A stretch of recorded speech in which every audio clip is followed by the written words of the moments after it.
আমার যেদিন মৃত্যু হবে সেদিনও দেখা যাবে সংসারের অনেক কাজ বাকি রয়ে গেছে বাকি। ফায়া ভাঙ্গা, জানালার ছিটকারি ভাঙ্গা, হ্যাঁ, সোফাটার মধ্যে বার্নিশ করলে বালা ছিল, ফ্রিজের তলে দিয়া পানি ভরে, নুন নাই, তেল নাই, সাবান নাই, এই না? তাহলে স্বার্থপর এই দুনিয়া শেষ করা যায় না। দুনিয়ার প্রয়োজন শেষ হয় না বন্ধু। এই বিদেশ প্রবাসী, আহা কি পরিমাণ মায়া লাগে। 12 ঘন্টা ডিউটি করে আবার আরো 6 ঘন্টা আরেকখানে আরেক কোম্পানির স্যার কি করে 18 ঘন্টা, কেউ কেউ আর থাকে 6 ঘন্টা। এই 6 ঘন্টার মধ্যে বিশ্রাম কখন? নিজের জামাগুলা নিজে ধোয়, নিজের রান্নাটা নিজে করে। প্রবাসীগুলো বিদেশে থাকে, যে আমি তো সৌদি আরবে অনেক দূর দূর ছেলেদের কাছে গেছি, ওরা দম করে খুব মহব্বত করে।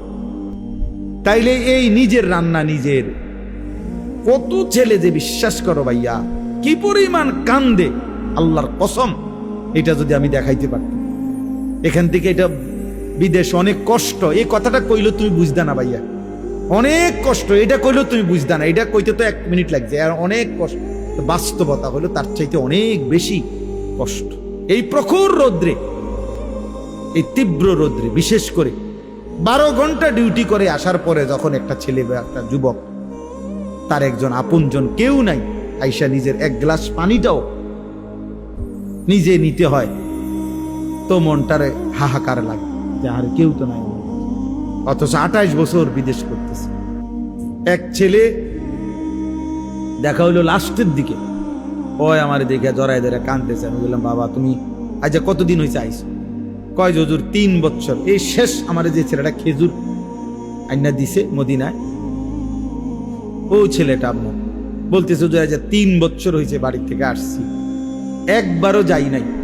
আমি যাইবা কখন? কয় হুজুর একটা আইডিয়া করছি যে যে ঋণগুলো করছি আরো 3 বছর যদি বিদেশ করি তাহলে ঋণগুলো শেষ হইব, তো আশা আছে হুজুর এরপরে যাবো। এই কদ্দুর অল্প বয়সী ছেলে। হ্যাঁ ভাইয়া, এই জন্য সে যাইয়া হয়তো অনেক দুঃখের কথা বলে না বাড়িতে, যে মা কানবো, বাপে কানবে, বাবু।